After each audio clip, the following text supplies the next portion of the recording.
Hello my friends and welcome back. It's Friday. That means you and I, we survived this week. But you know what didn't survive? Yes, the course of the Russian ruble against the USD. That took a nosedive on Wednesday right after I published my video. Suddenly the Russian ruble decided to touch the bottom of the sea. Also, what else didn't survive? The Russian army in Syria. We're gonna go through everything. Massive new developments are happening in Syria after 4 years of frozen front lines. The Syrian rebels against the Russian-backed Assad regime have started to make major breakthroughs towards the capital, Aleppo. We're gonna go through everything today. But we will begin with Ukrainian frontline. I just want to show you on the map. I make a lot of claims in my videos, a lot of claims about the Russian economy and their war effort, and I get a lot of comments of people saying, "Oh yes, Artur, what are you saying? Russians are advancing on the front every day." I just want to illustrate to you that I do know and I see and I watch it every day, and now we're going to watch it together. This is the front. We're going to zoom into the eastern front and the most hotspot area of the battles, Kurakhove, however you want to call it, Kurakhove. I'm sorry for butchering this name, and this is 16th of November. And now I go forward 17, and you see how the front line changes. Russians are advancing very fast and methodically on this frontal area and also on other areas. The overall rule across all of the fronts right now is that Russians are advancing for the last almost 6 months. I know it. I keep my eye on it, and I still make the claims that I do. In my eyes, frontal advancements of this scale are not connected to the strategic victory in this war. You can advance and still lose in the end, and this is what I believe, taking account into all of the knowledge that I have about Russian economy, for example. This is overall the war of economies. And the economy is where we will start. First of all, just to lighten your mood, it's Friday after all. After the day, maybe you're gonna have a cold one with your friends. Well, it's not a bank run, it's a special bankruptcy operation. Just to set the mood for what's going to happen now. Earlier this week, United States enforced new sanctions on most major Russian banks, over 50 banks, and people say sanctions do not have any immediate effect. Well, this time they did. 24 hours later, and this is not clickbait, the ruble collapsed. The ruble was close to 100 rubles per dollar. Well, on Wednesday, it crossed 113 rubles per dollar, lowering almost 10%. In the end, it was 7, but almost 10. It was a massive devaluation in a 24-hour period. Now, let's see how the Russian MPs and trade minister and Peskov from the Kremlin, what they say about it. First-hand reports. All according to plan, the fall of the ruble is very good. It will help Russian economy, Russian officials say in unison. The ruble is the strongest currency in the world. If it has fallen, it's temporary. This is said by Russian MP Leonid Slutsky. The weakening of the ruble will have a positive effect on exports. This is said by the Russian Industry and Trade Minister Anton Alikanov. Also, this is Kremlin's spokesperson and Putin's personal friend Dmitry Peskov. This is what he says, and I quote, "In what currency do you receive your salary? And in our country, the lion's share of all mutual settlements with Kazakhstan is carried out in rubles," he said. And he's very happy about it, maybe a little bit tipsy also. Why he brings in Kazakhstan is because they were in Kazakhstan, the entire entourage, including Putin. So what I wanted to say, this is all official figures in Russia are painting this as a good thing that the ruble collapsed almost 10% in one day. How we know it's really bad for the Russians is because their propaganda tries to paint the opposite picture. For example, tourists will flock to Russia after the ruble's fall. The rise in the dollar exchange rate is contributing to the growth of the flow of foreign tourists to the country. Goods and services have become much more accessible to the guests of the Russian Federation. Wow, my friend. Ruble is now Rouble, but tourists come to country. I know there's a lot of joking around here, but I gotta give you a little bit more. Ruble is now officially a Ukrainian asset. Mr. Budanov personally controls the ruble. It's a joke. Now I mentioned Putin was in Kazakhstan. There was also Dmitry Peskov. You saw it in a video. What did Putin say in Kazakhstan? Well, of course, at that time he was already aware of the tanking of the ruble and he made some new threats. Now I'm here to translate these threats to our Western language that most Westerners speak. In Astana, Putin brags about Russia's weapons being bigger and better than anything in the West, threatens to bomb Ukraine out of existence. He says he's making more missiles than NATO and his Oreshnik is unbeatable. Let's see the true translation. Putin. Russia makes 10 times more missiles than all of NATO combined, and next year production will grow another 25 to 30%. Translation. I will drive my economy to the ground the way USSR did it. Putin. The Oreshnik hypersonic weapon is unmatched worldwide with deadly precision and devastating power. Its strike temperature reaches 4,000 degrees, turning everything into blast zone into dust. In mass deployment, it rivals nuclear weapons in destruction, but without the fallout. Translation. I want you to be scared of nukes, but not too much to react. So I say no nukes. What a weird way to say. I mean, Putin don't want the West to react because last time they did, Ukraine got long-range ATACMS permission to Kursk. So Putin definitely does not want any reaction from the West. By the way, a little funny funny bit to you here. At the same time that Putin's entourage was driving around in Kazakhstan, Ukrainian hackers hacked the advertisement screens on the streets of Kazakhstan. And of course, this screen worked. It showed the Russian flag, but this screen showed the Ukrainian flag. So this is what welcomed Putin into Kazakhstan. A Ukrainian flag. Just to put it in front of your eyes, what we saw on Wednesday, now the ruble's course has come back a little bit. I think it's stable at 108 rubles per USD, but at Wednesday, at the highest moments, the Russian currency experienced a devastating day. Within hours, it lost 7% in value, almost a record loss for a single day, and fell to the newest low since 2022. And this is the worst moment for the ruble on Wednesday, 113 per USD. Now I will read you what the Russian army members, the soldiers, the officers think about the devaluation of the ruble. And they are very worried because in Russia right now, being a part of the Ministry of Defense, being on their payroll is one of the most stable and high-paying positions you can have in the country. But you're still getting paid in rubles. So if the ruble devalues because of your government, you're going to feel the pinch. According to data from Central Bank of Russia, at the end of summer, the volume of Russian savings in bank reached 50.4 trillion rubles. This is more than a quarter of expected GDP of Russia for the current year. By the end of 2025, the volume of citizens' deposits could exceed 60 trillion rubles. The question is, will it be possible to return this amount to the depositors along with the paying interest, without causing a crisis in the banking system? After all, businesses are holding similarly large sums in deposits as well. It all makes sense. The interest rate sharply increased and people rush to deposit all their savings in banks. How can these deposits be guaranteed to be repaid with interest? There's one effective option: devalue them. That's a devaluation. As of January 10, 2023, the dollar exchange rate was 70 rubles. Today, it is already 105 to 108.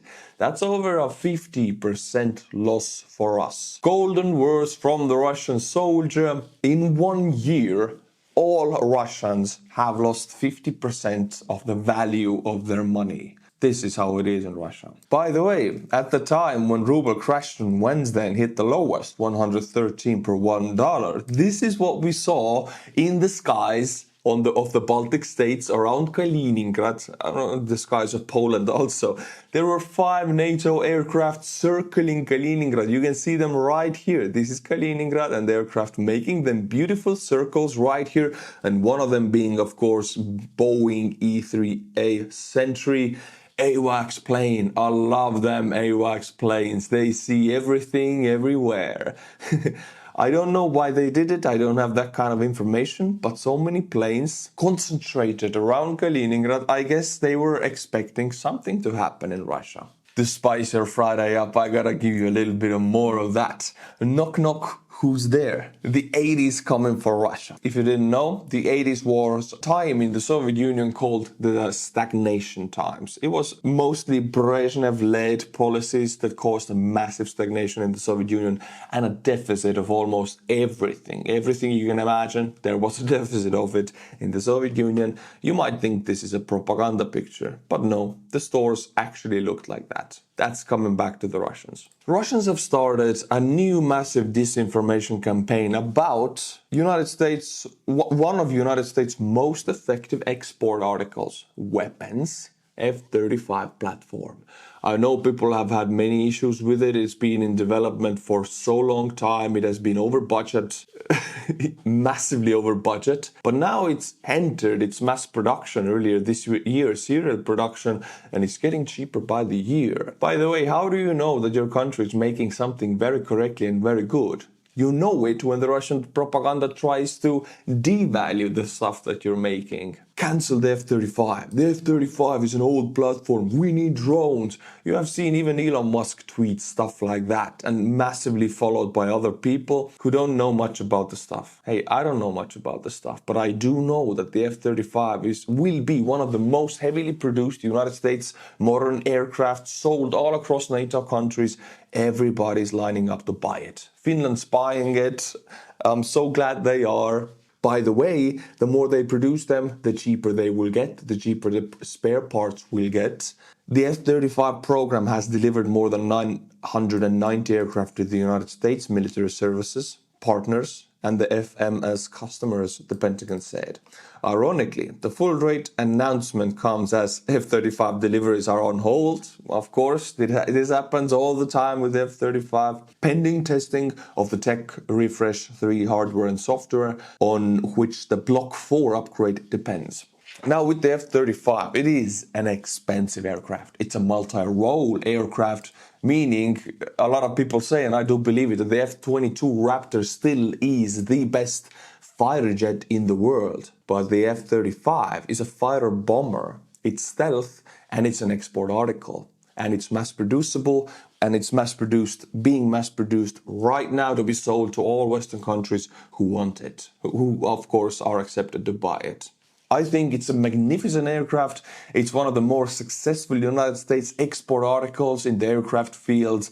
And by seeing Russian propaganda through Elon Musk trying to devalue it, I know the F-35 is good. My friends, now I want to butcher some Buy Me a Coffee monthly members. I'll do it with my Estonian pronunciation. In Estonian language, we usually read words out loud as we pronounce words how we read them. So it's not like English, it's a little bit different. And all of these people I'll read you right now, they wrote to me in Buy Me a Coffee, they wrote to me a message. So here is a surprise and promise delivered to all of you. Vaine and Kailene Virostek. Camila Frigoletto, Gabriel Mendez, Steven and Lana Strode, Edwin Sparadniks. Thank you for becoming monthly members. Now I'll read you 4 names and this is connected to the patches. If you are an active member of Buy Me a Coffee and you don't have this patch yet, now it's your time. Just write to me and Buy Me a Coffee. If you're an active member, I will send you this Rehi patch for the support you have given. You do make a lot of difference in my life. Mario Taupin, Rei Antpatti Moreno, Ronaldes, Tamon Eriksson. You will get your patches. Now my friends will go into a country that I have never covered in my videos ever. Syria.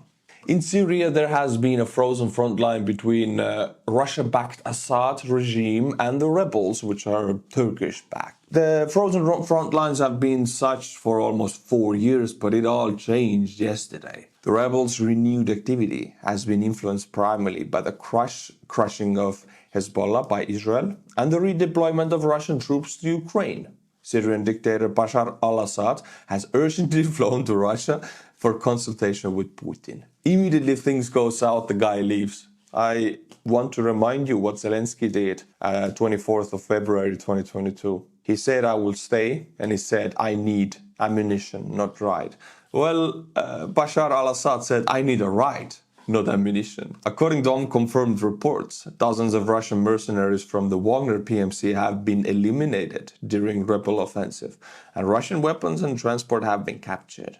The rebels are tearing down portraits of Bashar al-Assad and symbols associated with Russia. They have declared their primary enemies are Iranians and Russians who support Assad's regime. And we're going to go through all of the footage. There's plenty of footage, there's plenty of maps to be seen. We're going to see it all, don't worry. And we're going to begin with a map. This is a map we have never watched on my channel at all. Well, it's a first for everything. This is Aleppo, the capital of Syria, controlled by Assad's regime, backed by Russia.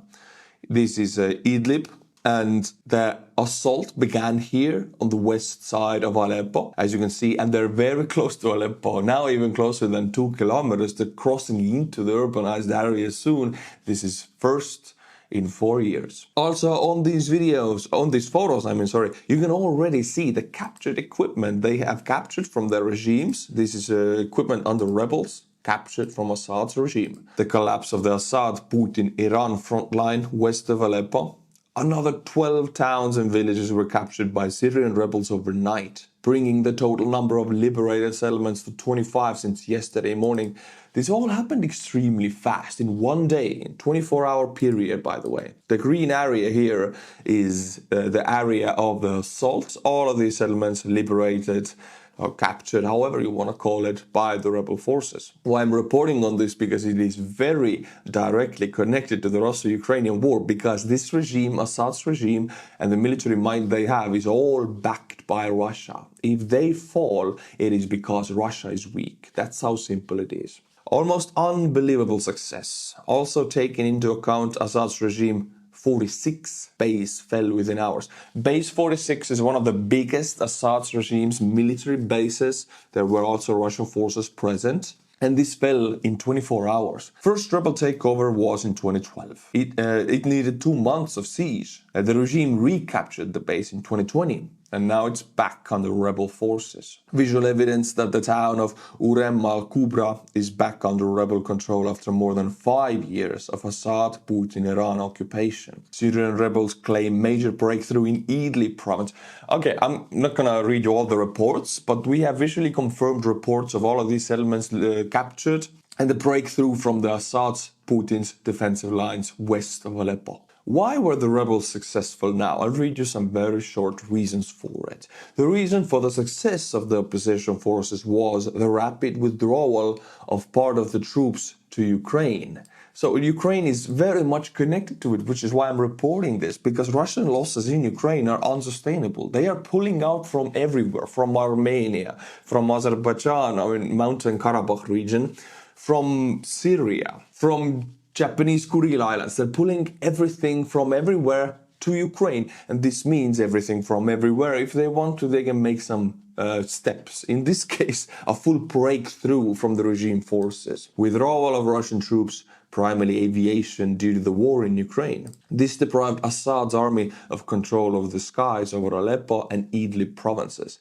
It is aviation that played a decisive role in the defeat of the rebels in 2016 to 2020, the defeat of PMC Wagner after the death of Prigozhin and the transfer of most of the Russian mercenaries to Africa, the defeat of the which together with other Shiite formations supported by Iran helped Assad hold the front. To sum it all up once more, why rebels attacked 2 days ago, why they're so effective in the last 48 hours, because Russia does not have the might to project outside of Russia anymore. They cannot project their military capabilities outside of the country to Syria, for example. Immediately Russian-backed regimes are taking the beating. Now let's go through some photos, which weapons and drones, what was captured, more evidence of Russian losses from Syria today. An FPV drone squad were overrun and eliminated. Yeah, not many drones, like 10 drones and a Kalashnikov. But the goal here is, these are photos that prove to us that Russian units, direct Russian citizens, soldiers, have been overrun, captured and eliminated in this new conflict. Rebels might not know it, but they got a Russian special ops unit either eliminated or went out in a hurry. According to these weapons, yes, this was a special op unit. The Russians are taking losses in Syria.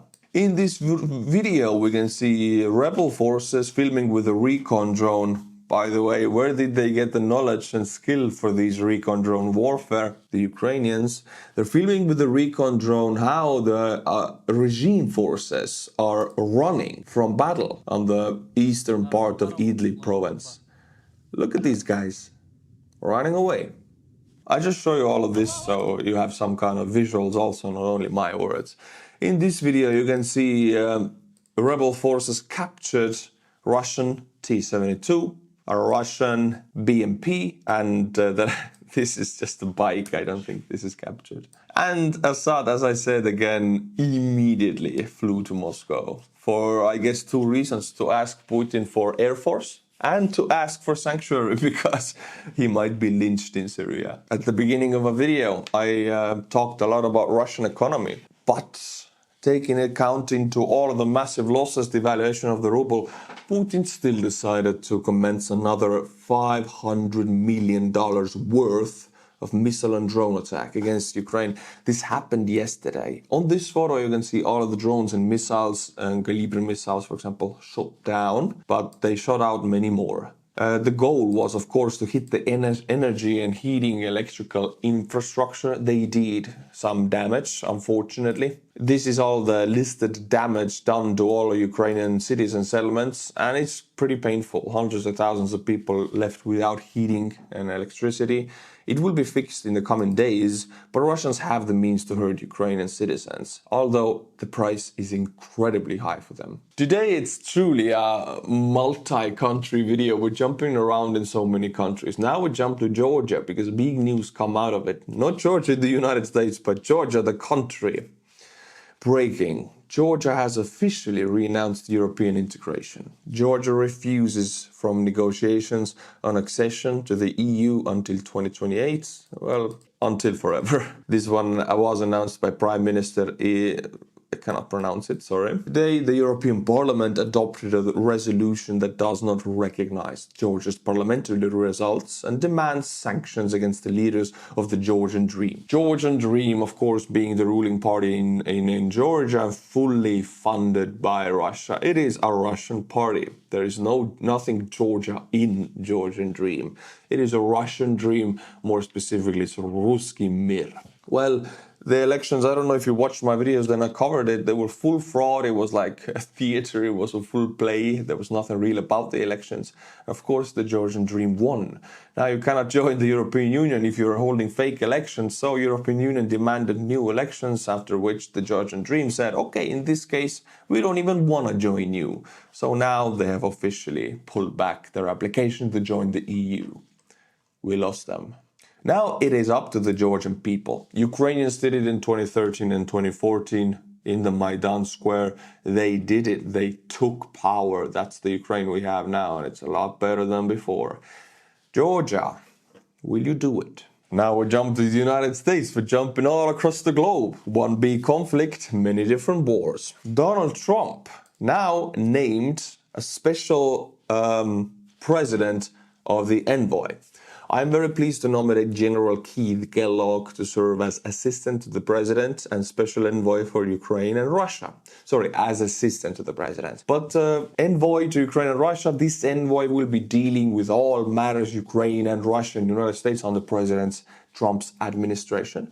Meaning General Kellogg, will play a major part in any kind of deal or negotiations Trump will do with Ukraine and Russia. And to get a more of an idea of who this General Kellogg is, I know many people already are writing, oh, I hate the guy, oh, I love the guy. I'm gonna watch a video, let's see if I agree with him or not. What it does and how alarmed people should be about it. It's an intermediate range ballistic missile based off range, and it's got MIRVs on it, multiple independent reentry vehicles. So he's talking, by the way, about missile attack, the ICBM, or it's not an ICBM, but the one that Russia used on Dnipro city that broke off to 6 different missiles and hit the city. He's talking about that. So more than one warhead.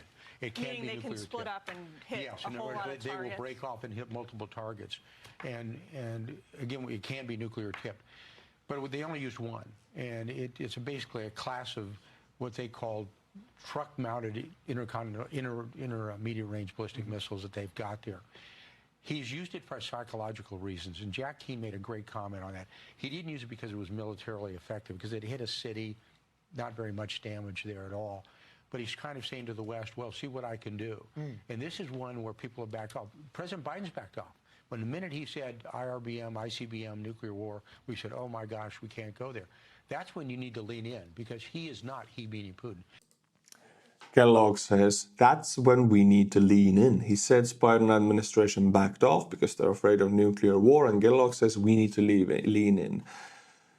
I'm with the guy. The only way you can talk with the Russians is by not talking. They don't talk. They don't speak the same language as you, even if you both speak English and words. Russian language is you punch them in the face and they will love you forever. If you don't do that, they own you. That's the only way. That's their national language. Do what you want. If you're a massive diplomat in the West, I'm sorry, your words are to the deaf ears in Russia. You gotta punch them in the face first and they will love you and hug you and respect you for it. Then you can begin talking. If you haven't done the punching in the face, unfortunately, you're a slave to the Russians. That's how they think. You gotta speak their language to be able to deal with them. I agree. You gotta lean in. Whatever they use an ICBM, you lean in and you punch them in the face. He will not start a nuclear war in Europe. And you'd remind him, let me make sure you understand. The Brits have nuclear weapons, the French have nuclear weapons, we've got nuclear weapons, don't go there. Yep, that's all I need to know about the guy. I agree with the message. Now, my friends, let's touch upon the subject of North Korean troops in Kursk. We have a Russian military blogger, Romanov, first-hand report. He met the soldiers, North Korean soldiers. What he has to say about them. More on Kursk Oblast soldiers. Everyone is talking about Koreans in Kursk Oblast. What to say? They're there. I saw them with my own eyes. What can I say about them? They're trained and motivated guys there. That's it. Trained to work with any weapons. That's it. That is, you give them something and they already know how to use it. That includes heavy weaponry. But there's a thing. They're not allowed, they're not used in combat directly. So all this talk about contact with Koreans by the enemy is all nonsense. So they're there, but in combat, Koreans do not take part. That's the reality. So they're more like Chechen troops, who are like barrier troops, logistical troops, psychological effect troops. They don't take part in battle. But we have another kind of reports from North Koreans, and this time coming from a Russian lady, a Russian military lady. Oh, and I read you, it's juicy. You wanna hear this. This Russian military lady reporting about what she thinks about North Korean soldiers. Kristina Mikhaeva. You know what I realized? The difference in language doesn't matter at all. Our Korean guys show with their attitude that what real care and respect are. They don't say too much, but their actions speak louder than any words. Body language is universal, and next to them you feel like a woman who is truly valued. And what about us? Most men do nothing but drink, complain about life, and forget how to respect and support. Sometimes it seems that Koreans are closer in spirit than ours. At such moments you understand that real strength is not loud words, but actions. I'm not going to comment on it, but I think you know what I'm thinking. You and me, we survived another week, and I got a comment once that said, Artur, I am not surviving, I'm living, fully living. I'm glad to hear it, my friends. I'm also living thanks to you. If you want to continue that and make sure I keep making these videos, I mean, I will keep making these videos, but your support means so much to me and makes so much difference in my life. I want to send you out this patch, Rehi patch, for supporting the channel. If you become an active monthly member of Buy Me a Coffee, link is in the description below. I'll be butchering your name to oblivion and sending you this patch. Just send me a message in Buy Me a Coffee and get it. Until my next video, my friends, which will be on Monday. Slava Ukraini, and bye-bye.